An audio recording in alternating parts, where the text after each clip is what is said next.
Olá, oitavo ano, tudo bem? Vamos dar continuidade às nossas aulas. Na aula passada, nós falamos sobre o surgimento do socialismo, passando pelo socialismo utópico de Charles Fourier, Robert Owen, Saint-Simon, até chegar no socialismo científico de Marx e Engels. Antes de iniciarmos a aula, cabe aqui uma observação. Todo pensamento ele é fruto de seu tempo. Então, ao falarmos sobre as ideias marxistas, o Manifesto Comunista, é muito importante e fundamental que se leve em conta o contexto histórico no qual Karl Marx divulgou essas ideias. É importante levar em consideração que no século XIX o mundo vivia um período em que a Revolução Industrial estava cada vez mais se desenvolvendo, porém não existiam as leis trabalhistas. Os trabalhadores trabalhavam altas horas de trabalho, altas jornadas de trabalho, melhor dizendo, não tinham ali direitos fundamentais, né, como garantia caso tivesse algum acidente de trabalho, a remuneração muito aquém, né, pelo trabalho que eles realizavam, as mulheres também, né, trabalhavam e não tinham os mesmos direitos de salário que os homens, por exemplo, né, crianças trabalhando nas fábricas quando deveriam estar estudando, né? Imagina uma criança de 9, 10 anos de idade numa fábrica exposta a todo tipo de condições insalubres, né? De acidente, de higiene, né? Vulneráveis ali, então a ter consequências gravíssimas. Então é muito interessante levar em consideração o momento no qual Karl Marx escreveu essas ideias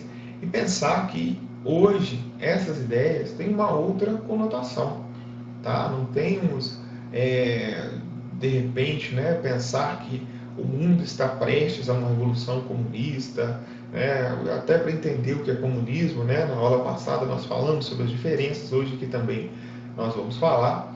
Então é muito interessante ler e entender o recorte histórico, né? Fazer essa comparação, né? E entender o momento em que o Marx escreveu isso, ok? Dada essa introdução, vamos para a aula de hoje.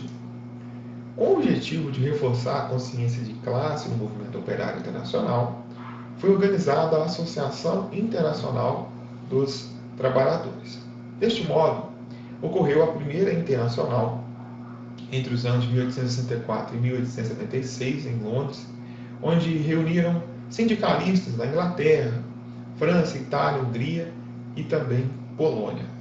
E neste encontro foi redigido um documento que incorporava as ideias fundamentais do Manifesto Comunista. A partir daí, né, tivemos outras, né, falando aqui só do início, mas, né, a Segunda Internacional em Paris, que foi importante, pois fixou, né, o dia 1º de maio como Dia Internacional do Trabalho, com referência ao massacre de Chicago, ocorrido no ano de 1886, onde os trabalhadores foram reprimidos, né, pela polícia local por lutar por uma melhor jornada de trabalho, uma diminuição da jornada de trabalho para 8 horas, devido, né, como nós já falamos aqui em outro contexto, eles trabalhavam cerca de alguém fala em 15, 16, né, então assim, até mais, né, 16 horas trabalhadas por dia. Imagina um dia que tem 24 horas, né, chegam a falar até mais do que isso. Então é, sem condições ali, né, de pensar como eles viviam naquela época, né, as péssimas condições. Por isso que eu disse que é importante entender o momento, né, onde essas ideias foram lançadas, né, foram divulgadas para a humanidade, ok? Depois tivemos a Terceira Internacional, né, também chamada de a Internacional Comunista, ok? Por aí e outras, né? Mas tudo isso, né, ocorreu devido, primeiro, né, essa ideia, as ideias de Karl Marx, a consciência de classe, né, onde os trabalhadores deveriam se posicionar, né, frente à situação no qual eles viviam. A partir daí, né, os frutos, né, das ideias marxistas.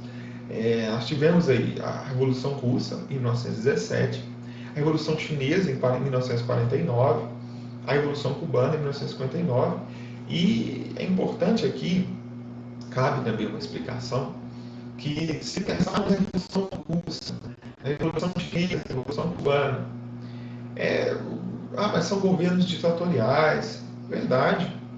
Então, é importante até fazer essa leitura crítica de que o que ocorreu na Revolução Russa, Chinesa e Cubana, embora eles tenham-se uma literatura marxista, é importante levar em consideração as diferenças.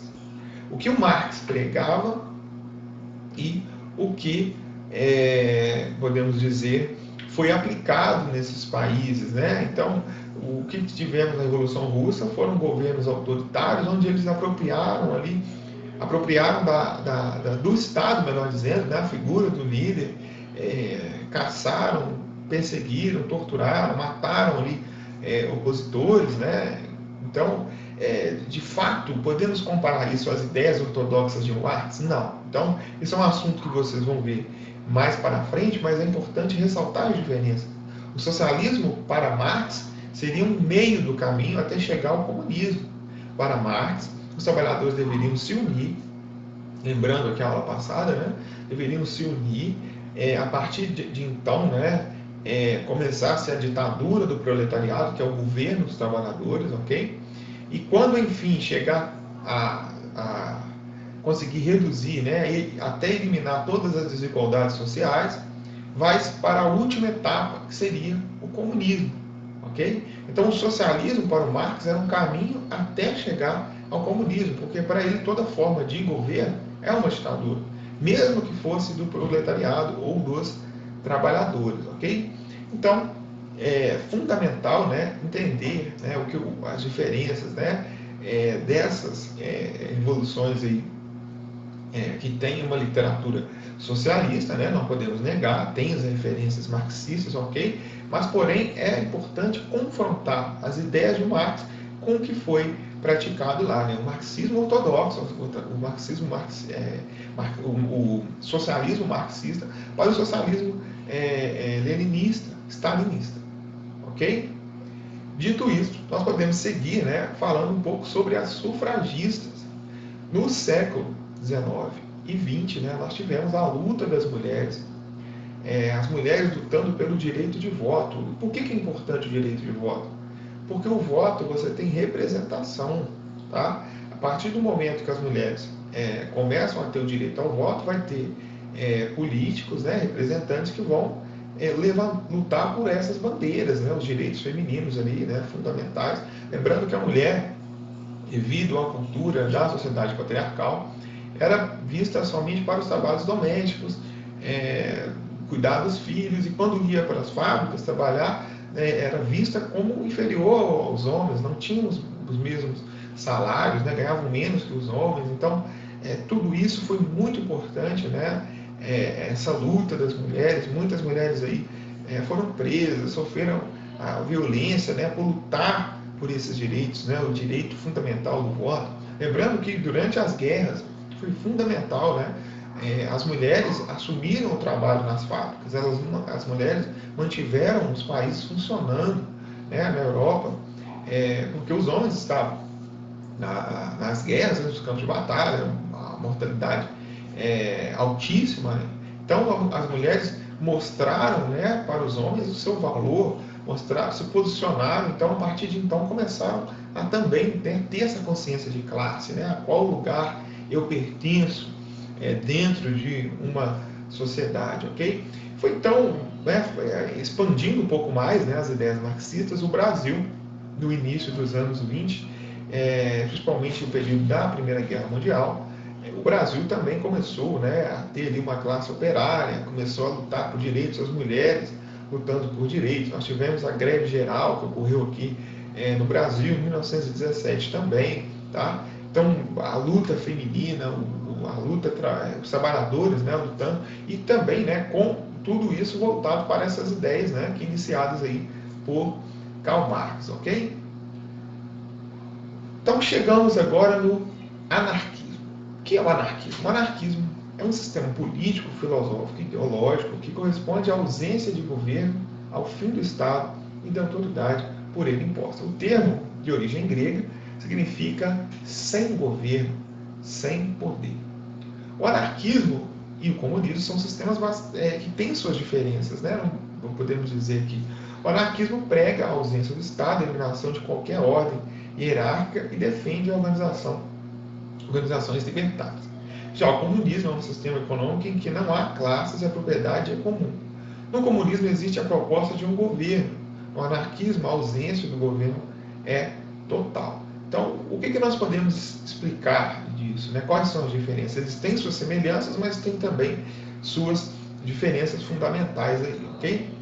Por exemplo, tanto o socialismo quanto o anarquismo buscam superar o capitalismo e alcançar uma sociedade igualitária, sem Estado, sem propriedade privada, né? Sem as desigualdades sociais.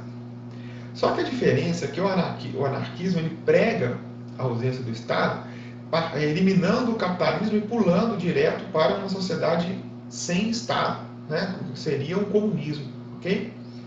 Porém, o socialismo ele prega, né, que é necessário primeiro estabelecer o socialismo, né, que é superar o capitalismo e estabelecer o socialismo, que seria o governo dos trabalhadores.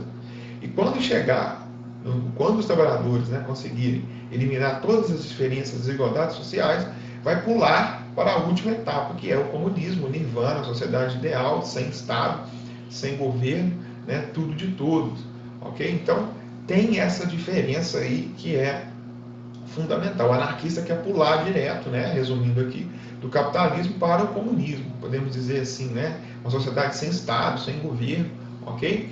Já os socialistas, né, o socialismo marxista, primeiro você tem que superar o capitalismo e implantar o socialismo, que é o governo, a ditadura do proletariado, como diz Marx, e depois chegar ao comunismo, ok? Falando então sobre os principais defensores, né, dessa linha, destacou-se Proudhon, né, ele considerava que toda propriedade privada era um roubo, uma vez que ela é fonte de exploração entre os homens, ok? Tivemos Kropotkin, que defendia, né, o enfraquecimento do Estado por métodos pacíficos, em que o povo gradualmente se convenceria de que o Estado é uma instituição que alimenta a guerra, favorece a opressão, a exploração, né? Ele defendia a propriedade coletiva dos meios de produção e a necessidade de como um critério principal para o recebimento de salários, né? Então você tem uma ideias um pouco distintas, né, dentro do próprio anarquismo. E o Bakunin, né, que defendia as ideias muito próximas ao marxismo, né, em sua fase socialista, que tem sua diferença ali, não admitir a conservação do Estado, ok? A proposta de organização social por ele incluía a propriedade coletiva dos meios de produção, a abolição da mais-valia e o pagamento de acordo com o trabalho realizado. Nós tivemos a implantação do socialismo, né, uma tentativa, podemos dizer, na segunda metade do século XIX, na França, a partir de 1881, onde os trabalhadores tomaram, né, o poder após ali a queda de Napoleão III e conseguiram, né, governar Paris ali por 72 dias, né? Foi uma tentativa, né, vamos dizer, o primeiro experimento, né, do governo do proletariado, a ditadura do proletariado, né? Foi na chamada Comuna de Paris, no ano de 1871, tá? E durou apenas 72 dias, né? A burguesia, junto com forças de outros estados, né? Podemos dizer assim, se uniram, né? E conseguiram, então, eliminar